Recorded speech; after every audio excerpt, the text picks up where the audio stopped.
Good morning. Nagluluto naman ako ngayon ng puto. Yan. Ito, pinupunasan muna ng coconut oil. Pwede rin coconut oil, pwedeng cooking oil, pwedeng butter, melted butter, para hindi dumikit. Ngayon, kailangan kuluan steamer nyo. Saka, ang ginamit ko, dahon ng saging. Kailangan pinupunasan nyo rin to ng cooking oil, melted butter, or coconut oil. Yan na ngayon ang nalutong puto. Ayan. Ngayon, tutusukin nyo ng tinidor para sigurado kayo na lutong-luto. Yan. Ganyan lang ang pagluluto ng puto. Pwede rin kayong gumamit ng ganitong cup na bibili sa Divisoria.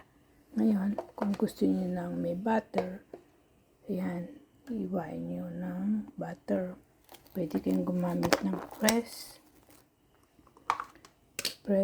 magnolia butter, or yung nabibili na butter dito sa Amerika.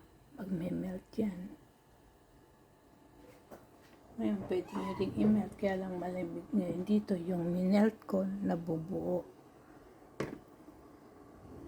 Titikman nyo rin yung mga margarine na ginagamit nyo pag sobrang alat at may sakit kayo may nararamdaman na kayo pananakit sa balakang, huwag nyo gagamitin. Yan. Pwede rin ng keso sa ibabaw. Thank you for watching. See you on my next vlog. Don't forget to click subscribe if you are my new subscribers, para meron napapanood nyo ang mga upcoming videos. Bye.